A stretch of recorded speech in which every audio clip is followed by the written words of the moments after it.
السلام علیکم ویورز، میں ہوں آپ کا خادم پنڈی کا راجہ طاہر۔ اس وقت ہم جامع مسجد افخانہ بر لب دریائے جہلم موجود ہیں جی۔ آپ میرے عقب میں دیکھ رہے ہیں کہ یہ جو مسجد ہے جی، یہ بہت ہی قدیمی ہے۔ ابھی ہمارے ساتھ جو نا ہمارے بہت ہی پیارے آرٹسٹ عرفان صاحب، جن کا تعلق جہلم سے ہے، اور بٹی صاحب ان کا بھی تعلق یہیں جہلم سے، اور یہ رہتے بھی بالکل ساتھ ہیں۔ تو اس مسجد کے بارے میں ہم ان سے تھوڑی سی معلومات دیتے ہیں کہ یہ ہمیں آگاہ کریں جی۔ عرفان صاحب، اس مسجد کی تاریخ کے بارے میں کچھ آپ ہمیں اور ہمارے ویورز کو کچھ بتائیں گے؟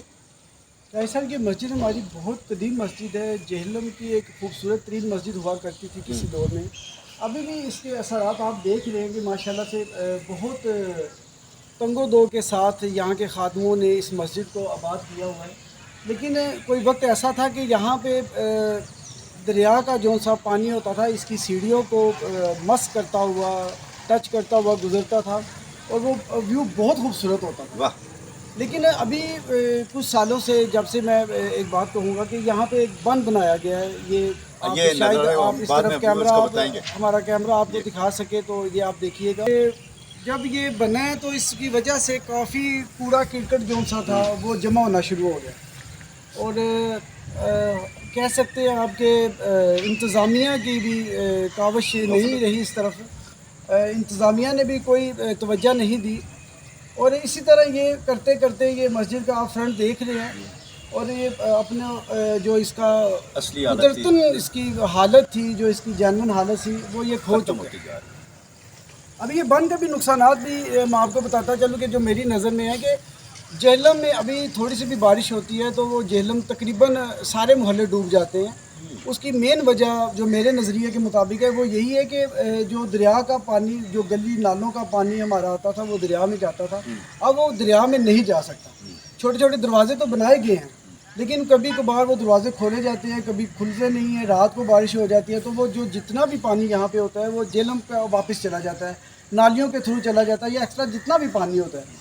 تو اس طرف انتظامیہ کو غور و فکر کرنی چاہیے، بجائے اس سے کہ سڑکیں بنائیں، گلیاں بنائیں، نالیاں بنائیں۔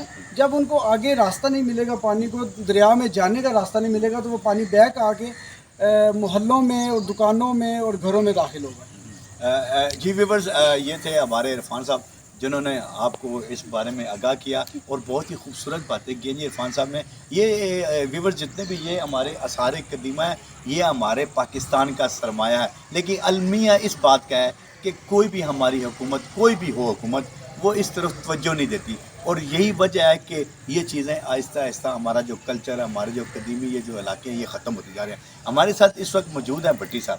بٹی صاحب، آپ صرف یہ بتائیں کہ جس طرح اس کائنات کو اللہ تعالیٰ نے بنایا ہے، اسی طرح یہ جو مسجد ہے اس کا بھی کوئی معمار تھا جس نے بنایا ہے، تو آپ ان کا کچھ تعارف کرائیں گے؟ جی، بسم اللہ الرحمن الرحیم۔ بابا افغانی کے نام سے یہاں پہ ایک ساتھ مدفون ہے بزرگ، جو کہا جاتا ہے کہ اس مسجد کے معمار وہ تھے، وہ بانی تھے اس مسجد کے جی۔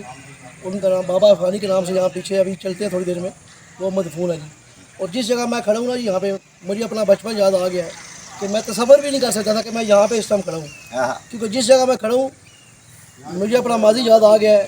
10 سے 12 فٹ یہاں پانی ہوا کرتا تھا، تو یہ مسجد کی سیڑھیاں نیچے آتی تھی، یہاں سے ہم چھلانگیں لگایا کرتے تھے، اور یہاں کشتی چلا کرتی تھی اور مچھلی کا شکار ہوتا تھا۔ آج یہ جگہ خشک ہو چکی ہے، جس جگہ میں کھڑا ہو کے آپ سے بات کر رہا ہوں۔ آئے میں آپ کو دکھاتا ہوں، اسے بیسمنٹ کہتے ہیں، یہ بنا ہوا تھا تہ خانہ سا، بیسمنٹ سا۔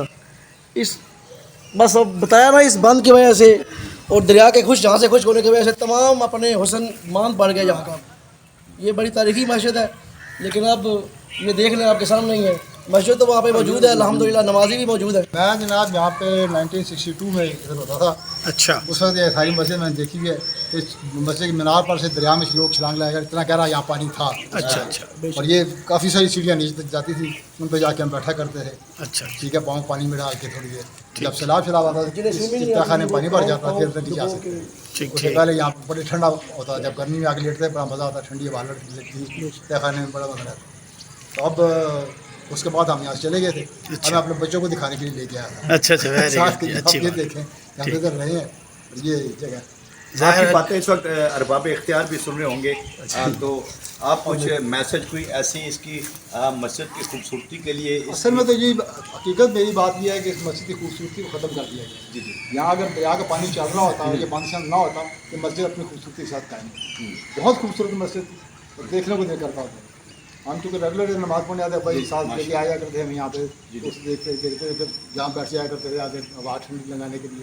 تو وہ زمانے اے سی ایس کا تو معاملہ نہیں تھا، یہاں ٹھنڈی ہوا ملتی تھی دریا کی وجہ سے. بیٹھ جاتے تھے، بڑا لطف رہتا تھا. اب وقت گزر گیا، ہم بھی گزر گئے، بوڑھے ہو گئے. ویورز اب آگے چلتے ہیں. آگے جا کر آپ کو مزید یہاں پہ کیا کیا ہے وہ آپ کو عرفان صاحب اور بھٹی صاحب آپ کو بتائیں گے. ویورز اگر حکمران اچھے ہوں یہاں پر پودے لگا سکتے ہیں. ہمارے پاس چار موسم ہیں، ہمارے پاس کسی چیز کی کمی نہیں ہے. اگر کمی ہے تو وہ بڑا دل نہیں ہے، وہ لوگ نہیں، اچھے حکمران نہیں ہے کہ جو یہاں پہ کام کر سکے. آپ کیوڑا کرکٹ دیکھ رہے ہیں کہ یہ دیکھیں یہ وہی لوگ ہیں جو ارد گرد رہنے والے ہیں، اور مسجد کے ساتھ انہوں نے پورا کرکٹ پھینکا ہوا ہے. ٹھیک ہے، میری تمام لوگوں سے یہ بھی التماس ہے کہ جہاں انتظامیہ اور حکومت کو ہم ذمہ دار ٹھہراتے ہیں، وہاں خود کو بھی ہم ذمہ دار ٹھہرا کے اچھی قوم ہونے کا ثبوت دیں.